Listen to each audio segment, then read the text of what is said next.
Okay, good morning everyone, and thank you, Graham and Ethan, and also everyone for inviting me here.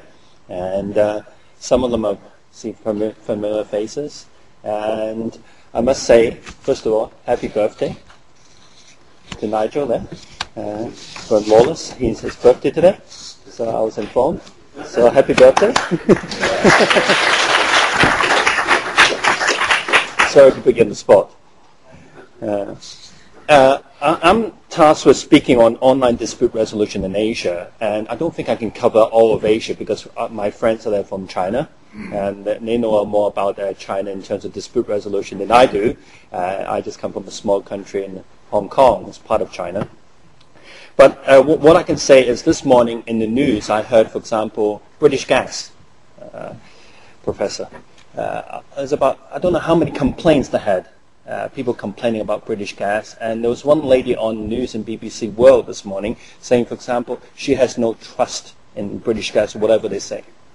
So I thought about, for example, why don't we have this, for example, these complaints done online?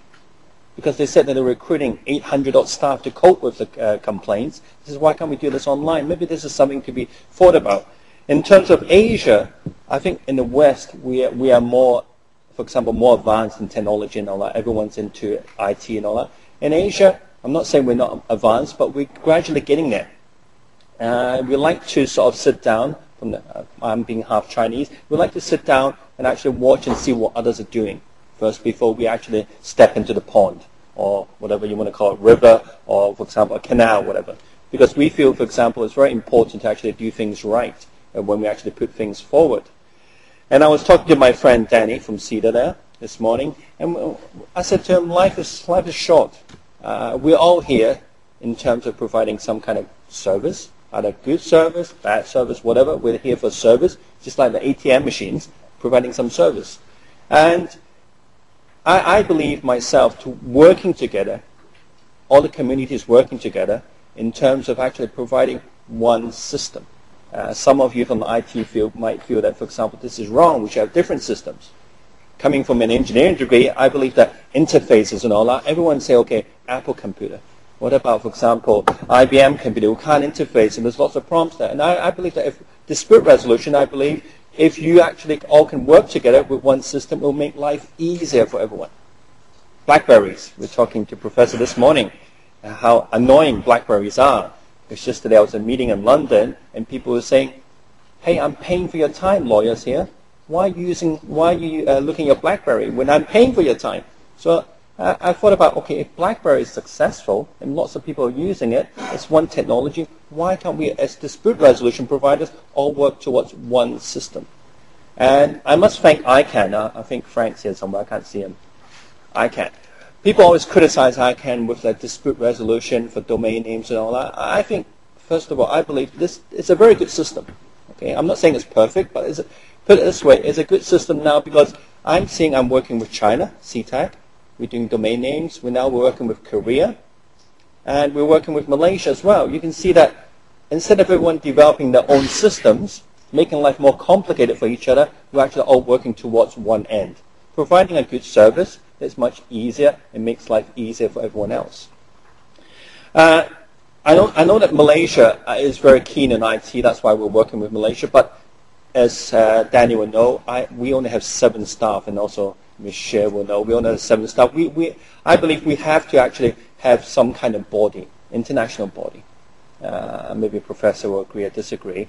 That basically coordinates all these efforts and actually puts them to good use. Some people might agree, some people might disagree. But from a human perspective, I just believe that if life is easier, we can actually do more things. In Hong Kong, Michelle will know, the people in Hong Kong work very long hours. And they don't have time to do exercises. So basically people are complaining about, for example, you're sitting in the office, computers all day long, you don't go home to see your family. So they say, yes, we have to work long hours. Especially lawyers, they work till about 11 o'clock at night, and 12 o'clock, and sometimes even 3 o'clock. My friend was working 3 o'clock yesterday because I was still sending emails to him. And he says, why are you working at 3 o'clock? He says, we have a big case. He works with Clifford Chance in Hong Kong. So you can see that basically life is too short. And I believe that working together, that's one of my key goals. Working together, you might say that, for example, why are you saying this from an arbitration center's point of view? You should be competing with everyone else. Do we compete? We share? We actually work together. Actually, I believe in working together to enlarge the pie. Because the pie, as I was telling Danny this morning, is only here. Now, ATM machines. I was talking to the chairman of the bank, HSBC. And I said, why do you have this advertising sort of promotional thing called location, location, location? You've seen it all in the airports, haven't you? You come out in the aircraft, you see location, location, location. Does anyone actually ask what that means? Does anyone know? Why does HSBC, it's called the Hong Kong Shanghai Bank, but they have offices here and all around the world. At the airport, Heathrow, it says location, location, location. When you step off the aircraft, Hong Kong the same. Have you seen it? Anyone? You've seen it. Those are the three key elements in investing in property. No. What do you think of location, location, location means? Okay, you might think it's an estate agent. Okay, the banks are going to estate agents, their business. He says basically he's trying to create, for example, bring the international standards and also international global perspective to a local community. That's what location, location, location means from their point of view. And I said, oh, this is good. Yeah, okay, location, location, location. I believe that with online dispute resolution, are we talking about location, location, location? We're not anymore. We talk about in cyberspace. So I believe most countries like to achieve one common goal. They all want to work together. They all want to actually make lives much more better for each other. And dispute resolution, I believe, is, as Professor mentioned, is an avoidance. I believe is a last resort. People always talk to me, you should be selling arbitration services. Why are you telling people to go away? I believe if there is a proper way of resolving disputes, don't have disputes. Full stop. The lawyers will hate me for that. But don't have disputes. But if you want to resolve disputes, you should have the mechanisms in place. And people should say that mediation is good for certain disputes. I agree. But there was one person in Hong Kong, a lady lawyer, said that mediation can resolve all your problems. And that puts a bad picture towards everyone's mind because they feel that, wow, mediation can do everything. It's like taking aspirin. You go to the doctor and says, I've got a sore foot. You take aspirin, no problem. I've got a sore back, you take aspirin. It doesn't work. So I think that certain mechanisms should be in place to resolve certain disputes. And arbitration, I must say, we are trying to sort of tell people that arbitration is last resort, mediation is good to resolve certain types of disputes. But my own feeling is some disputes you cannot be done online. There has to be a face element towards it. One area people might say is family, involving children, custody. So how can you do those online? How can you get a kid? Okay, I know that we in courts have, for example, protections in terms of doing for witnesses, vulnerable witnesses and so forth. But you really need to, the judge really needs to see the kid or really needs to see those kind of witnesses face to face. So certain disputes have to be face to face, but other disputes can be done online. And Asia, we are seeing the internet, correct me if I'm wrong, in China, there's a massive growth in the number of registrations for .cn. And I think this is good.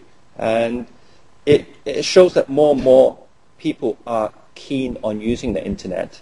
And Hong Kong recently, the Hong Kong government is now actually giving money back to people. I was telling Jeff there, because we have such a big surplus in terms of revenue, they're giving money back in terms of tax rebates back to you. And one legislator in Hong Kong says, why don't we spend more money in terms of, for example, the internet? Why don't we actually go to the community, talk to the grannies, because they have children in Vancouver, they have children, for example, grandsons and granddaughters in England and so forth, but they can't use the internet, they don't know how to use it, they don't know how to send emails. Why don't we have community centers that are actually established to cater for people who don't know about this technology? So the government took this on, I'm pleased to say that more and more grannies are now pretty savvy with the internet. They send emails to their grandchildren in Vancouver, and they get replies back. So they're actually communicating with each other. So I believe that this is a good way of communicating with people. And even talked about the global justice system. Is there one at the moment? Raise your hands if you think there's a global justice system, one system around the world. U.S. Marines. U.S. Marines. Can you explain it to us? In other words, the only global justice system is warfare. By the most part. Okay. So, but don't we all want just one system in life? Do we get out of the bed in the morning? Just think about it. Do you get out of the left side or the right side? Depends, okay? But in terms of your own home, usually I get off the left side. I don't usually go onto the right side. So it's always the left, okay? Suddenly if I have to get off the right side, I have to think, why am I getting off here? So I think people like predictability. People like, for example, consistency. And I believe that when I got involved with this, with Ethan some time ago, this online stuff, I had my doubts. I didn't think, for example, arbitration, mediation, and all that can be done online. And when I saw mediation.com, isn't it, online, and .com online, and I thought, oh, maybe this can be done online. And it changed my perspective of things. And with Michelle, we established the Asian Domain Name Dispute Resolution Center. Michelle knows about my views. I believe in working together with different people to actually get things moving. And it just changed me totally, because I believe that online can actually save you a lot of time. But I must tell you a story. There was a big, massive dispute that came to us involving a port in Australia. I won't mention which part of Australia. The law, there wasn't a law firm, it was Arthur Anderson at the time was representing one of the sides, and they produced a lot. You know, Arthur Anderson's into all this high-tech stuff. So one of the arbitrators says, so where's the documents? So Arthur Anderson, one of the lawyers, says, the documents are on those 4 discs over there. And the arbitrator says, what do you mean on those 4 discs? I need all the documents. Where are all the bundles? I have to look at these bundles. And they said, on those discs. But can you get someone to print those out for me? So Arthur Anderson had to get someone to print all those documents on those 4 discs out for this arbitrator. It took them about 2 days to do it, the printing and all that. And in the meantime, the 2 chief executives of this corporation, one was Japanese, one was from Australia, were in the toilet and they were chatting and saying, we're spending so much money on this technology, all these lawyers, they had 12 lawyers on each side, they had all this expense, and we're in Hong Kong, even though it's a very nice place in Hong Kong, all this money and all that, can't we do something better? So as Professor quite rightly said, the fence, he says, okay, why don't we just sit down and just settle this? So they went outside, got a room, and within 5 minutes they settled and they said, okay, this is what we're going to do. So they walked back into the room, and the arbitrators were all sitting there waiting for the hearing to be starting. And one of my friends worked for Arthur Anderson at the time, and he said, well, great. He was from Australia, and he said he can be in Hong Kong for 6 months. That's what he booked his flights for 6 months and all that ahead, and also had a hotel for 6 months. He was hoping to have a good time in Hong Kong. He only arrived the night before. The next day, what happened was he had to pack his bags and leave, because both of the chief executives came back and said, you can all pack your bags, we've settled our case. So my views is, the more cost you add to a system, it deters people from actually going in towards it in terms of arbitration. So that's why I'm all keen on having things done online, having those 4 discs rather than printing them all out. And I was in a seminar done by KL and Gates law firm, and they're very sort of connected with some person in Seattle, and they're developing all these document online systems. And I believe that, especially in discovery, I'm sure the professor will agree, you're from the United States now, discovery is big money. I think that if we can reduce all that and make life easier for each other, then I think people will use the systems. Yesterday there was someone talking, unfortunately I couldn't come, talking about, for example, small claims. The British gas thing, that could be a small claim. And having an online system, you can't just cater for large amounts of disputes. You have to cater for all sorts of disputes. And it's crucial to actually not just focus on the technology, as Professor mentioned earlier on, also the cultural aspects behind that as well. Like mediation, I'm sure Daniel agrees. Okay, in China, the face issue, very important. Sometimes you don't want to blast things in public. Give an example in Guizhou, just near Shenzhen area, just across the border from Hong Kong. There's a big plant that does, for example, petroleum and gas and all that, done by Shell, and also Exxon has a part in it. They had a big dispute with the Chinese shareholder, and they went all the way, straight away, to arbitration.